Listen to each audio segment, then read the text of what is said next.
내가 무엇과 비교할까? 이 세대를 내가 무엇에 비유하리요? 라고 말씀하시면서, 자, 저기 한 무리가 오는데 피리를 막 불어요. 피리를 막 불고 즐겁게 막 춤을 춰요. 자, 그래요. 그러면은 이 한 무리가 막 피리를 막 즐겁게 불고 춤을 추면서 막 오면은 옆에 있는 사람들이 뭘 해야 되죠? 거기에 반응을 해야 되잖아요. 그렇죠? 막 하다못해 이렇게 박수는 안 쳐주더라도 막 쳐다보고, 그렇죠? 좀 그래야 되잖아요. 근데 이 세대를 무엇에 비교할까? 피리를 불고 춤을 추지만 반응이 없더라. 전혀 반응이 없더라. 예수님께서 정말 말씀이 육신을 입어서 이 땅에 구원의 길로 오셨잖아요. 그렇죠? 예수님이 구원의 길로 오셨는데, 그리고 그 말씀이 선포가 되고 있는데 사람들이 이 말씀에 반응을 안 하는 겁니다. 분명히 말씀이 맞으면은, 그렇죠? 아멘으로 화답해야 되잖아요. 맞죠? 아멘 하고 화답을 해야 되는데 말씀이 아무리 선포가 돼도 반응이 없는 겁니다. 이 세대가 지금 그렇습니다. 하나님의 말씀이 지금 주일이죠. 전 세계에 많은 교회 있죠. 선포되고 있는데도 미안하지만 그 말씀에 반응하는 하나님의 자녀들, 신자들이 많이 지금 줄어들고 있는 겁니다. 자, 왜 반응을 안 할까요? 왜? 말씀의 맛을 한번 보면은 너무 좋잖아요. 그렇죠? 맛을 보면은 하지 말라고 해도 자꾸 그 맛을 보려고 하잖아요. 근데 말씀의 맛을 보지 못한 성도들이 점점 많아지고 있는 겁니다. 그러니까 이 말씀을 계속 어떻게 됐죠? 예수님이 사도 바울이 이렇게 했나요? 이 백성이 그렇죠? 입으로는 나를 경외하지만 이들의 마음은 나에게서 멀리 떨어져 있다. 이렇게 얘기를 하죠. 입술로는 나를 존경하지만 이들의 마음은 실제적으로 저기 삼천포에 가 있다는 거죠. 멀리 떨어져 있다는 거죠. 지금 이게 이 세대입니다.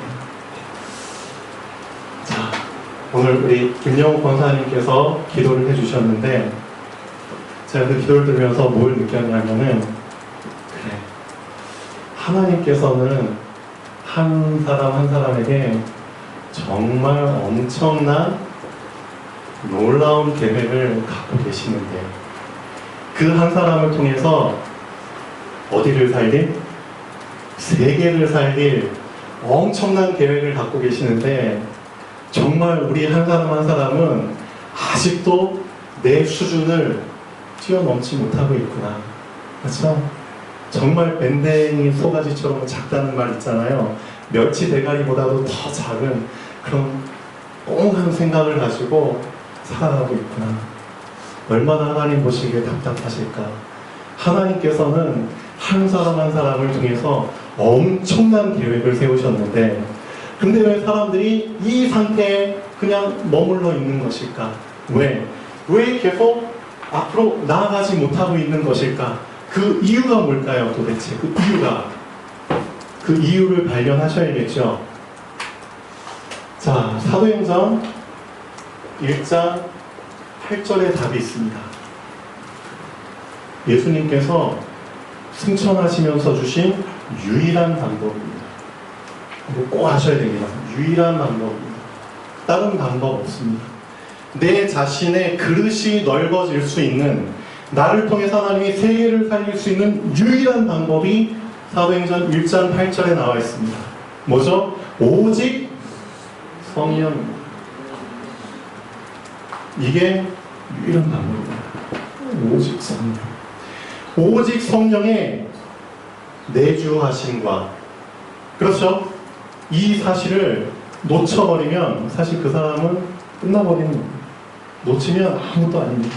성령께서 내주하심과 성령께서 인도하심과, 그렇죠? 성령께서 역사하심, 이게 오직 성령이거든요. 성삼위 하나님, 그 하나님의 영이 내 안에 거하시고 나를 인도하시고 나를 통해서 역사하시는 이 성령, 이 오직 성령이 임하셔야지만 너희가 권능을 받는다는 거죠. 권능을 받아야 되는 이유가 뭐죠? 장애물을, 그렇죠? 방해를, 문제들을 뛰어넘어야 되잖아요. 힘이 있어야 되잖아요. 힘이 없으면 나를, 그렇죠, 계속 이 우물한 개구리처럼 계속 가둘 수밖에 없는 겁니다. 내 힘으로는 절대 나의 옛 체질, 나의 옛 틀, 나의 고정관념, 나의 잘못된 습관들, 내가 중독된 것들, 내가 집착하고 있는 것들, 그거 절대 내 힘으로는 못 이깁니다. 힘이 있어야 되거든요. 어디서부터 오는 힘? 위에서부터 오는 힘. 오직 성령이 내주하시고 인도하시고 역사하셔야지만 그 권능이 나에게 임하는 겁니다. 맞죠? 오직 성령이 너에게 임하시면 너희가 권능을 받고 권능을 받아야지만 너희의 틀, 너희의 한계를 뛰어넘어서 너희는 증인이 될 거야.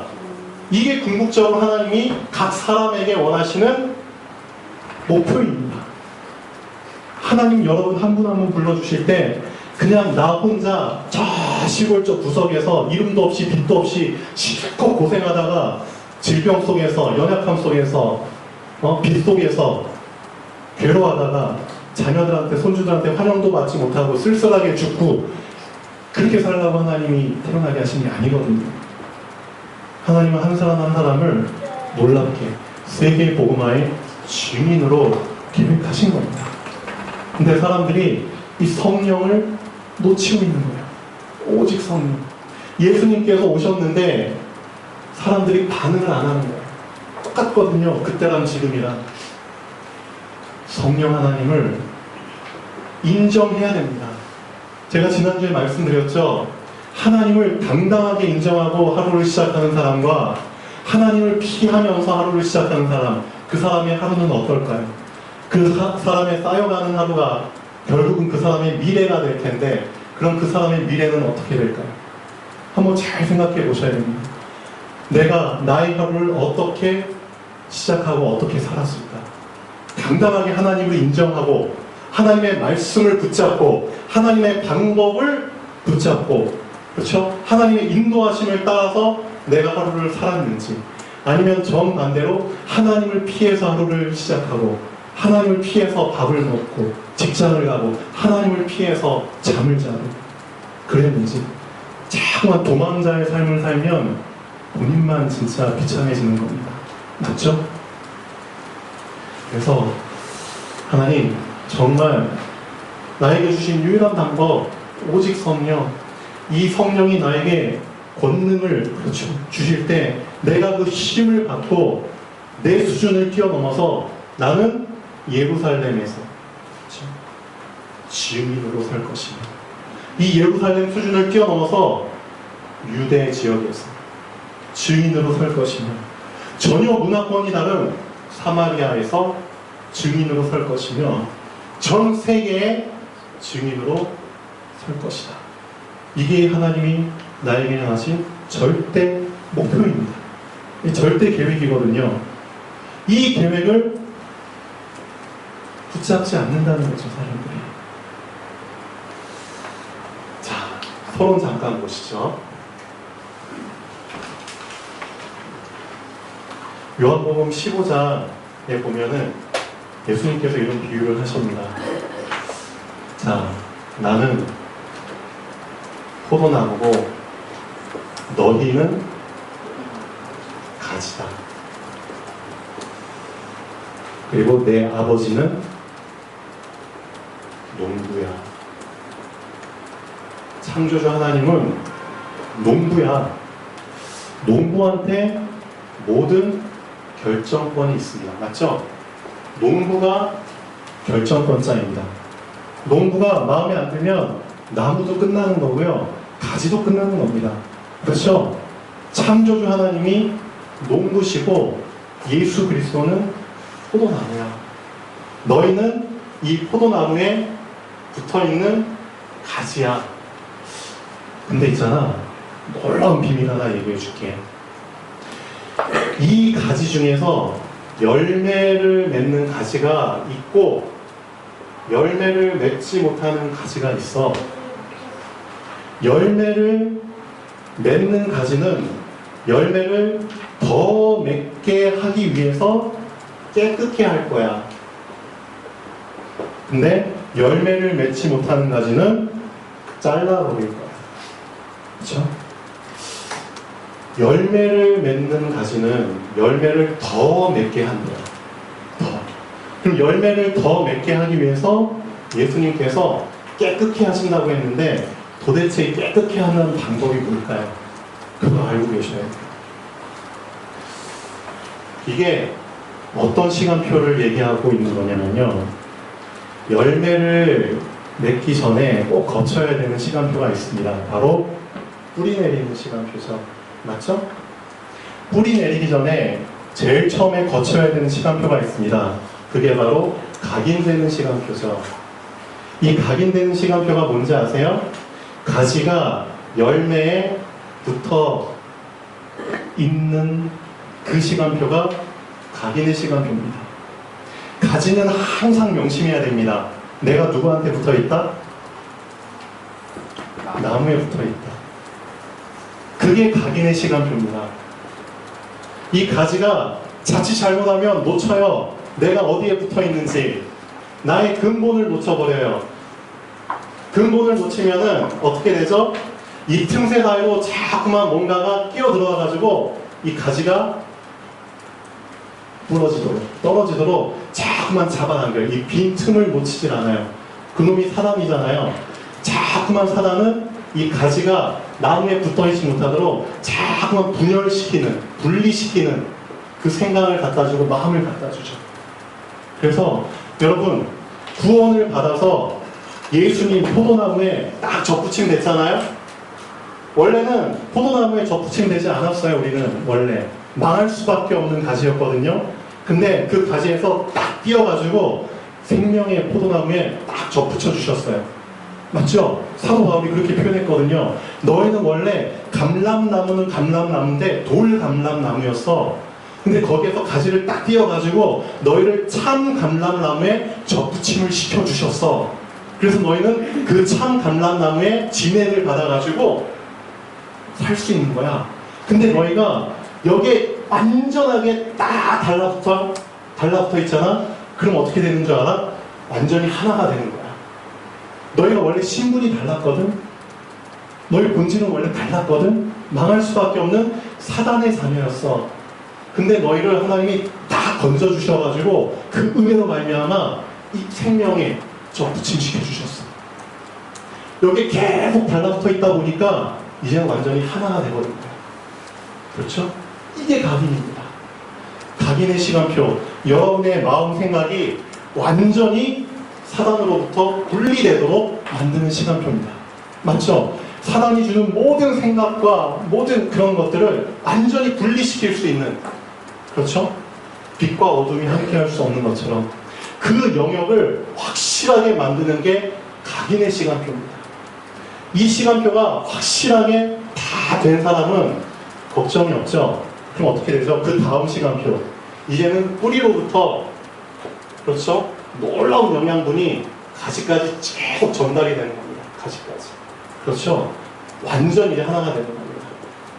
자, 이 뿌리를 내리기 위해서, 자, 엄청난 지속을 해야 되거든요. 근데 그거 있잖아요, 여러분. 하나 물어볼게요.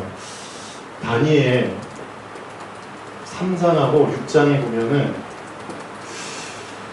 뿌리 내린 사람에게 이제 열매가 오는 시간표가 이제 딱 준비가 되는데 열매를 하나님이 주시기 전에 꼭 테스트하는 사건이 일어납니다. 뿌리를 내린 사람에게. 내가 어느 정도까지 뿌리를 내렸고, 그렇죠? 내가 어느 정도까지 하나님 앞에서 견고하게 섰는지를 내 자신도 점검할 수 있고 다른 사람도 알아볼 수 있게끔 만드는 그 테스트의 시간표가 꼭 오거든요. 열매 맺기 전에. 자, 다니엘서 3장에 3명의 사람이 나옵니다. 누구죠? 사드락, 메삭, 아벳느고. 이 3사람이 나옵니다.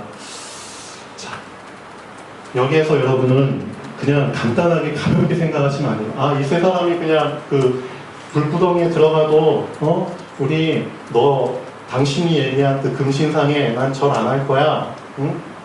절 안 할 거니까 마음대로 해. 뭐 그리 아니하실지라도 그 유명한 말이 다니엘서 3장에서 나왔거든요. 그러니까 얘네들이 인정 안 하고 그냥 들어갔어. 들어갔는데 불에 안 탔어. 그래서 다시 꺼내서 높은 관직에 다시 복권시켰어. 그렇게 해석하시면 안 됩니다.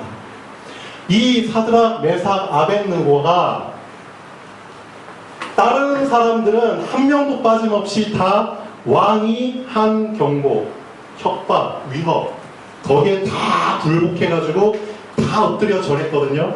큰 나팔 소리가 불리면은 모든 사람은 다 그 느부갓네살 왕이 세운 그 금신상 앞에 절을 해라 했을 때 한 사람도 빠짐없이 다 굴복해가지고 절을 했어요. 근데 이 3사람은 안 했거든요. 어떻게 안 할 수 있었느냐 이거죠. 어떻게? 이 사람들이 그냥 이 상황 속에서 갑자기 성령 충만 받아서 절을 안 했다? 그거 아닙니다. 분명히 성령께서 함께 하셨지만 이 사람은 평소에 항상 하나님을 인정하고 하나님만이 유일한 하나님이시다. 그렇죠? 이것을 항상 지속하고 뿌리 내리고 있었거든요. 맞죠? 이게 되어진 사람이 그런 위기가 왔을 때 평소처럼 할 수 있는 겁니다. 가볍게 생각하시면 안 됩니다. 여러분, 예배 진짜 틈만 나면 그냥 빼먹는 사람들 있죠. 근데 예배 어떤 상황을 와도 안 빼먹으려고 하는 사람 있죠. 왜 그런 줄 아세요? 그 사람들의 평소 모습을 보면은 금방 답이 나옵니다. 다 예배가 중요하다는 거 알아요. 예배 빼먹으면 안 된다는 거 알아요. 당연히 알죠. 당연한 거거든요. 그거 알면서도 사실상 나에게 참 예배를 빼먹을 수밖에 없게끔 만드는 상황들이, 사건들이, 문제들이, 나의 영적 상태가, 나의 마음 상태가, 그렇죠. 이것을 빼먹어도 될 그런 상황들이 자꾸만 오는 거예요. 아, 나 오늘 휴가. 갑자기 큰일이 생겼어. 갑자기 몸 상태가 안 좋아. 그렇죠? 갑자기 급한 연락이 왔어. 그런 상황들. 또 어느 날은 갑자기 부부싸움을 했어. 너무 화가 나. 나 오늘 예배 안 갈래. 가정에서 그런 일들이 일어나고. 그렇죠? 어제 술을 너무 많이 먹었어. 오늘 몸 상태가 삐리리해. 입에서 술 냄새나. 어떻게 예배 갈 수 있겠어? 예를 들면 수많은 상황들이 와요. 그런 상황들이 왔을 때 대부분의 사람들은 다 거기에 타협을 합니다. 타협을 해요. 그리고 그쵸? 빼먹죠. 이 사드락, 메삭, 아벳느고 제가 볼 때는 이런 생명을 그쵸? 죽을 수밖에 없는 상황에서 이렇게까지 눈 하나 깜짝거리지 않고 담대하게 본인들이 섬기는 육신의 왕 앞에서 그렇게까지 담대하게 얘기를 할 수 있었다? 제가 볼 때는 하루도 빠짐없이 이 사람들은 평상시에 나의 하나님께 집중해서 기도하는 그들만의 시간, 예배 시간을 가진 사람들입니다. 그 어떤 상황이 와도 이런 거에 타협하지 않고 한 번도 빠지지 않고, 예를 들면 예배를 놓치지 않은 사람들입니다. 다니엘은요. 다니엘서 6장 보세요. 또 시대마다 이런 비슷한 일들이 일어나잖아요. 이때는 느부갓네살 왕이었고 이때는 다리오 왕이죠. 왕이 바뀌었어요. 그러니까 모든 시스템이 다 바뀌죠. 사람들도 바뀌죠. 이제는 이 백성, 이 관료들이 또 똑같은 방법을 씁니다. 다니엘이 눈에 가시예요. 자기들보다 월등히 뛰어나 모든 관심과 축복을 다 받고 있어. 그러니까 시기 질투나죠. 그러니까 제거하려고 하잖아요. 제거하고 싶은데 결점이 없어. 흠이 없어. 그러니까 결국 뭘 가지고? 결국은 우상. 결국은 이 우상을 가지고 무너뜨리려고 하는 거예요. 왕한테 또 아부하잖아요. 왕이시여, 응? 30일 동안, 앞으로 30일 동안은 절대 왕 이외에 다른 신들이나 다른 존재한테 기도하는, 예배하는 행위를 하는 자들은 무조건 사자굴에 던지도록 그런 금령을, 법률을 세우십시오. 신하들이 제안한 거예요, 다리오 왕한테. 참 재밌죠? 왕 이외의 다른 존재한테 기도하는 행위. 그 행위가 보이면 무조건 그 사람은 잡아서 사자굴에 던지십시오. 근데 이 관료들이 평소에 알고 있었거든요. 이 다니엘이라는 사람이 꼭 한 번도 빠짐없이 하루 세 번씩 아침, 점심, 저녁, 잘은 모르겠어요. 자기 집에 돌아가서 예루살렘 성전을 향하여 자기 창문을 열고, 그렇죠? 하나님께 경배하는 것을 봤거든요. 그러니까 결국 함정에 빠뜨릴 수 있는 방법은 이거 말고 없는 거예요. 다니엘은 자기 하나님께 하루도 빠짐없이 뿌리를 내리고 지속해서 예배를 드리고 기도하는 것을 알고 있거든요. 근데 왕이 어떻게 했죠? 허락을 했죠. 그리고 나서 이 관리들이 본 거예요. 왕의 명령은 떨어졌는데도 불구하고, 자, 다니엘의 그 행동이 참 너무 대단하죠. 다니엘서 6장 한번 보시죠. 이 부분은 좀 본받았으면 좋겠습니다. 내가 정말 말씀으로 각인 뿌리 내리고 싶은데 나를 방해하는 이런 상황들이 분명히 오거든요. 옴에도 불구하고 우리의 모델이 된 다니엘은 어떻게 했는지, 다니엘서 6장 보시죠. 6장 10절. 다니엘이 이 조서에 왕의 도장이 찍힌 것을 알고도 자기 집에 돌아가서는 윗방에 올라가 예루살렘으로 향한 창문을 열고 전에 하던 대로 하루 3번씩 무릎을 꿇고 기도하며 그의 하나님께 감사하였더라. 이 구절 한 절 한 절이 주는 의미가 참 크죠. 왕의 도장이 찍힌 것을 알고도. 일반 사람들은 도장이 찍힌 걸 알면은 기가 죽잖아요. 맞죠? 기가 죽어요. 근데도 알고도. 그 다음에 또 평소에 하던 대로 자기 집에 돌아가서, 그러니까 자기만의 기도에 방이 있었다는 거예요. 자기만의, 절대 아무에게도 방해받지 않는 나와 하나님과의 그 귀한 은밀한 나의 무화과나무, 나의 호렙산, 나의 기도의 장소, 그게 있었다는 거죠. 그게 사실은 뿌리 내린 사람의 공통점입니다. 여러분이 진짜 말씀이 각인돼서 이제는, 그렇죠, 절대 사단이 주는 생각, 그렇죠, 그런 거에 영향 안 받을 만큼 됐다면 저 이제 뿌리 내리잖아요. 뿌리 내리는 사람은 나만의 장소가 분명히 있게 됩니다. 아무에게도 방해받지 않는 그 장소에 가서 어떻게 했다고요? 누구를 향하여? 예루살렘으로 향하여. 누구를 바라보고? 하나님을 바라보고. 그렇죠. 성전을 바라보고 전에 하던 대로. 이게 참 중요하죠. 전에 하던 대로. 뭐가 됐다는 거죠? 이미 체질이 됐다는 겁니다. 이미 습관이 됐다는 겁니다. 이 습관을 중지시킬 만한 엄청난 일들이 사실 다니엘에게 성경에 나타나진 않았지만 얼마나 많았을까요? 다니엘이 참 바쁜 사람이었거든요. 진짜 공무원 중에 공무원, 지금 말로 하면 국무총리였는데 얼마나 바쁘겠어요. 말단 공무원도 아니고 최고 높은 곳에 있는 공무원인데 얼마나 24시간이 바빴겠어요. 그럼에도 불구하고 엄청 바쁘기 때문에 이러한 많은 일들이 분명히 계속 날마다 생겼을 텐데 그런 거에 타협하지 않고 하루 3번씩 예루살렘을 향한 전에 하던 대로, 그 사람이기 때문에 조서에 어인이 찍힌 걸 알고도 내가 저라면 하나님께 기도하면 죽을 걸 알고도 그걸 그대로 할 수 있는 겁니다. 평상시에 내가 뿌리 내린 만큼 나중에 열매는 얻을 수 있는 겁니다. 그래서 하나님께서 그래 이제 열매 맺을 때가 됐네. 좋아. 그러면 너가 얼마나 뿌리 내렸는지 한번 체크해 볼게. 테스트. 여러분도 마찬가지입니다. 정말 뿌리 내려서 열매 맺을 시간표가 된 사람은 하나님이 테스트하십니다. 그 테스트의 목적이 뭔지 아세요? 하나님은 나에게 하나를 원하시거든요.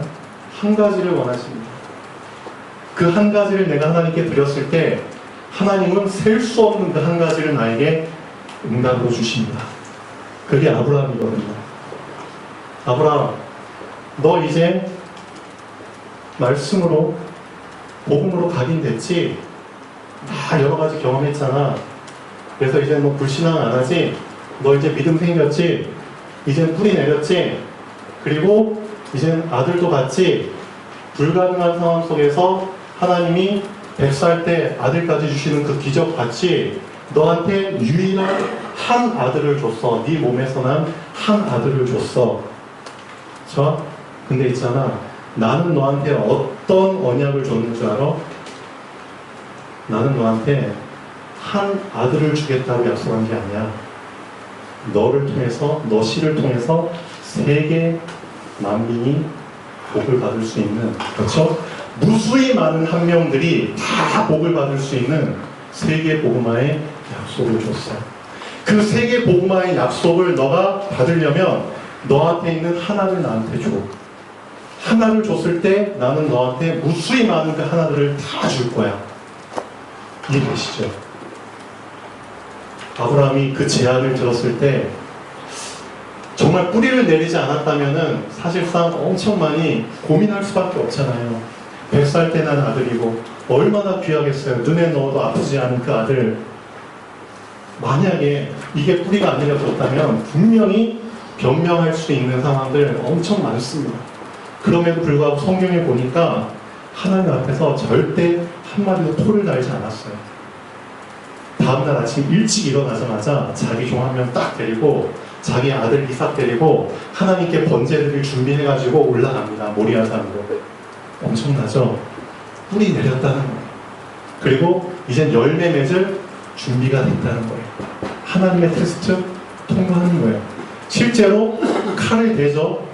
이삭이 정말 목을 치려고 진짜 칼을 대잖아요. 그때 천사가 와서 막죠. 자, 여러분 어떻습니까? 요한복음 15장에 정말 뿌리를 내린다는 것,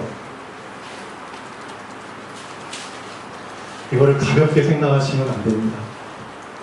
예수님이 포도나무고 우리는 가지이고요. 가지가 나무에 붙어 있으면 절로 가시를 맺는다고 했죠. 붙어 있는 게 우리의 할 일입니다. 붙어 있기 위해서 각인시키는 겁니다. 말씀을. 그렇죠? 그리고 계속 붙어 있는 상태로 유지하는 게 뿌리를 내리는 겁니다. 그러면 하나님이 알아서 계속 영양분을 공급해 주셔서 하나님의 시간표가 됐을 때 하나님의 테스트를 통과하고 열매를 맺게 되는 겁니다. 근데 있잖아요. 한 번 열매의 맛을 보잖아요. 그럼 어떻게 되는 줄 아세요? 한 번 열매를 딱 맺는 가지가 생기죠. 그럼 하나님은 이 가지가 열매를 더 맺게 하기 위해서 깨끗게 한다고 했거든요. 이 깨끗게 한다는 게 영어 성경에서 어떻게 나오냐면은 프룬이라는 단어를 씁니다. 프룬. 자, 우리말은 뭐죠? 가지치기 한다는 단어거든요. 가지치기. 이 가지, 큰 가지에서 열매를 맺는 가지가 분명히 있고요. 열매 맺지 못한 또 잔가지들이 있잖아요. 그런 잔가지들, 여기에 쓸데없이 영양분 다 뺏기고 있으니까 이 잔가지들 다 정리해 버리신다는 겁니다. 그래서 열매 맺는 가지가 더 많은 크고 풍성한 열매 맺을 수 있도록 하나님께서 그렇게 작업을 하신다는 겁니다. 열매 맺는 가지는 하나님의 사람들은 하나씩 하나씩 다 제거하신다는 겁니다. 놀랍죠. 엄청 놀라운 겁니다. 내가 바꿀 수 없는 나의 예틀을 이제 열매 맺기 시작할 때 하나님께서 하나씩 정리해 주십니다. 감사하죠. 자, 본론 잠깐 보겠습니다.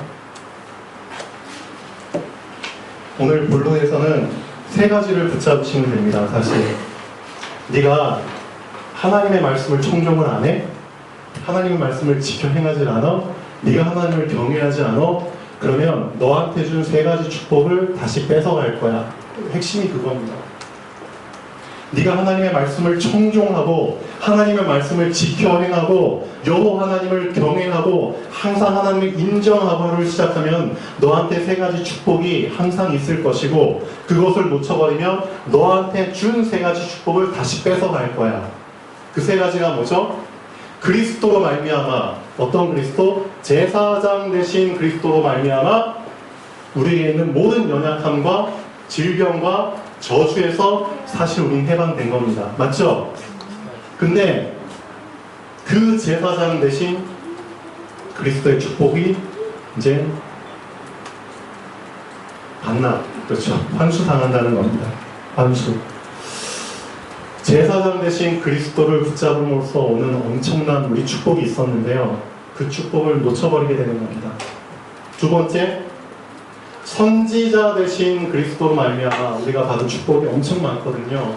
우리의 갈 길을 알고 우리의 방향을 알고, 그렇죠? 우리가 가는 길에서 항상, 그렇죠? 열매가 일어나고, 이게 다 선지자 대신 그리스도로 인해서 오는 축복들입니다. 장님으로 살지 않고 얼마나 좋아요. 이미 우리에게 주어진 하나님의 응답을 알고 간다는 게 얼마나 좋아요. 그래서 소망이 있는 거잖아요. 이 축복을 하나님이 다시 뺏어 가신다는 겁니다. 세 번째, 왕 대신 그리스도로 인하여 얻는 축복. 엄청난 거거든요. 왕, 정복하고 다스리는, 우리가 소유할 수 있는, 우리가 실컷 이제 고생해서 뭔가를 얻었어요. 그럼 그걸 누려야 되잖아요. 근데 그것을 뺏기게 되는 겁니다. 일은 실컷 내가 했는데 남이 와서 그 일을 차지하고, 이 세 가지를 하나님이 다시 가져가신다는 겁니다. 이게 바로 불순종으로 인해서 오는 저주입니다. 이 세 가지를 일일이 나열한 게 신명기 28장 잠깐 읽어보시죠. 20절부터 68절까지 내용이 사실, 그렇죠, 우리가 그리스도를 놓쳤을 때 오는 저주입니다. 이 세 가지, 제사장 대신 그리스도, 선지자 대신 그리스도, 왕 대신 그리스도를 놓쳤을 때 이렇게 자세하게 모세가 얘기를 하고 있습니다. 지난주에 말씀드렸죠. 왜 이렇게까지 자세하게 얘기를 했는지, 이런 상황들이 왔을 때 빨리 정신 차리라고. 아, 이게 이런 상황이 내가 운이 없어서 이런 상황이 온 게 아니구나. 내가 재수가 없어서 이런 상황이 온 게 아니라 내가 뭘 놓쳤기 때문에? 그리스도를 놓쳤기 때문에, 말씀을 놓쳤기 때문에 나에게 이런 상황이 왔구나. 그거 알려주려고 하는 겁니다. 자, 몇 절만 한번 읽어볼게요. 너무나 자세하게 얘기했죠. 20절에 보면 네가 악을 행하여 그를 잊으면, 그렇죠? 네 손으로 하는 모든 일에 여호와께서 저주와 혼란과 책망을 내리사 망하며 속히 파멸하게 하실 것이며, 여호와께서 네 몸에 연병이 들게 하사 네가 들어가 차지할 땅에서 마침내 너를 멸하실 것이며, 되게 자세합니다. 폐병, 열병, 염증, 학질, 한재, 풍재, 그렇죠? 바람 불면은 막 몸이 쑤시고, 그렇죠? 추운 한기가 느껴지면 몸이 쑤시고, 또 썩는 재앙, 이렇게까지 자세하게 나열을 합니다. 왜? 이런 상황이 실제 나에게 일어나면 뭐 알으라고? 내가 누굴 놓쳤다? 그리스도 놓쳤구나. 그거 알으라고. 그렇죠? 너무나 자세하게 얘기를 하고 있습니다. 또 뒷장에 한번 넘어가 보죠. 너무 억울한 상황들이 많이 올 거예요. 정말 여호와께서 28절 또 너를 미치는 것, 요즘 미치는 사람 많죠? 눈 머는 것, 정신병자 많죠? 제가 며칠 전에 기사 읽어봤거든요. 우리나라 5천 몇백만 명 되는데 지금 정신병자가 몇 명인 줄 아세요? 정신병자 50만 명입니다. 50만 명. 100명 중에 한 명이 지금 정신병자고요. 50만 명 중에서 약 20만 명이 병원에 지금 입원해 있는 상태고요. 나머지 30만 명 정도는 병원에 병원에 입원 안 한 잠재적인 위험성이 있는 정신병자들입니다. 왜 미쳤을까요? 왜 정신병 들었을까요? 그냥? 아니죠. 성경에서 얘기하고 있잖아요. 그리스도, 하나님, 말씀 놓쳐서 그런 거잖아요. 그렇죠? 진짜 억울한 상황 있죠? 30절 네가 여자에 약혼했는데 다른 사람이 그 여자와 같이 동침하면 너무 억울하죠? 집은 건축했는데 내가 지었는데 거기에 거주하지 못하면 너무 억울하죠? 포도원은 내가 심었는데 네가 그 열매를 따지 못하면 진짜 억울하죠? 내가 다 했는데 그 열매는 남이 다 뺏어가죠? 근데 도와줄 자가 없죠? 진짜 억울하죠? 왕 대신 그리스도를 놓쳐버리면 이렇게 됩니다. 제사장 대신 그리스도 놓치면 여호와께서 네 무릎과 다리를 쳐서 고치지 못할 심한 종기를 생기게 하고 발바닥에서부터 정수리까지 이르게 할 것이다. 그렇죠? 68절까지 보면 다 이런 내용으로 가득 차 있습니다. 이거 듣기만 해도 듣기 싫은 내용들이잖아요. 듣기 싫은데도 왜 모세가 이렇게까지 길게 하려 했을까요? 그 목적이 뭐죠? 절대 하나님 놓치지 마. 하나님 놓치지 마. 그렇죠? 하나님 놓치지 않으면 너희는 이거하고 상관이 없어. 이건 하나님 놓치는 사람한테 오는 저주야. 불순종한 사람한테 오는 저주야. 너희가 하나님의 순종하고 하나님의 말씀이 나에게 각인되도록 하루에 10분씩, 그렇죠? 그 시간을 항상 지키고, 그렇죠? 평소대로 항상 지키고 뿌리 내릴 수 있도록 항상, 그렇죠? 연습하고 그게 체질되면 너희한테는 이게 상관이 없는 거야. 자, 그래요. 어떻게 보면 오늘 말씀이 되게 무겁게 여겨질 수도 있는데 그렇게 생각하지 마시고요. 하나님께 순종하려고 하는 사람들은 사실상 무겁게 받아들일 이유가 없습니다. 맞죠? 하나님께 순종하려고 하는 사람들. 자, 결론 보겠습니다. 말씀을 청종하지 않고 말씀을 지켜 행하지 않고 하나님을 경외하지 않으면 다시 불신자의 상태 속으로 빠져들어갈 수밖에 없습니다. 불신자가 어떤 상태인지 다 알고 계시죠? 순종하는 자는 하나님 자녀의 7가지 축복의 흐름을 순서대로 타게 됩니다. 자, 이렇게 정리하고 마치겠습니다. 그럼 하나님 자녀의 7가지 축복이 뭘까요? 순종하는 자에게 오는 첫 번째, 신분입니다. 그렇죠? 사단의 자녀가 하나님의 자녀가 된 겁니다. 양자권. 엄청나죠? 이 축복 속에 들어옵니다. 그 다음에 하나님께서 성령으로 내주하시고 인도하십니다. 엄청나죠? 이게 순종하는 자에게 오는 축복입니다. 세 번째, 하나님 자녀가 기도할 때 그 기도를 들으시고 응답하시죠. 엄청난 축복입니다. 그리고 네 번째, 우리를 방해하는 영적 대적자 사단 하나님께서 꺾으십니다. 그렇죠? 다섯 번째, 우리를 돕는 영적 존재들 천사를 하나님께서 도움의 손길로 보내주십니다. 여섯 번째, 그렇죠? 우리의 시민권은 하늘에 있는 자, 하늘 시민권. 우리의 배경이, 그렇죠? 우리의 보좌가 하늘입니다. 아무도 우리를 함부로 못 건드립니다. 그렇죠?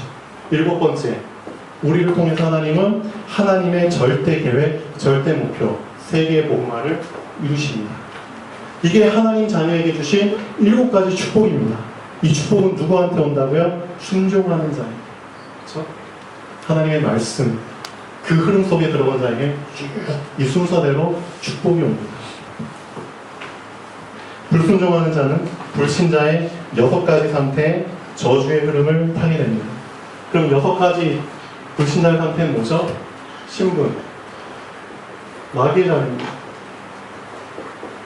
하나님을 안 믿어, 하나님을 인정 안 해, 마귀의 자녀죠. 두 번째, 뭘 섬기죠? 마귀 섬기죠. 마귀가 우상들 자꾸 만들어내잖아요. 우상 섬깁니다. 세 번째, 제사장 놓쳐버리기 때문에 그렇죠? 영적인 질병들 많이 오죠? 정신문제. 그렇죠? 네 번째, 육신에까지 문제가 퍼집니다. 육신의 질병. 오죠? 올 수밖에 없습니다. 다섯 번째, 어떻게 되죠? 죽으면은 지옥 가는 거죠. 여기서 끝나면 다행이겠지만 자기 가족들, 자기 후손들한테 이거 똑같이 경험할 수 있도록 그 유산을 남겨놓고 갑니다. 후대에 똑같이 이거 그대로 또 답습할 수 있도록 후대에 이런 저주를 남겨놓습니다. 이게 불신자의 6가지 상태입니다. 그래서 잘 보셔야 됩니다. 하나님의 말씀을 순종하는 자와 불순종하는 자가 들어가는 그 흐름입니다. 그래서 오늘 말씀을 통해서 하나님, 제가 진짜 말씀의 그 순종의 흐름 속에 들어가게 하시옵소서. 네, 자, 기도하겠습니다.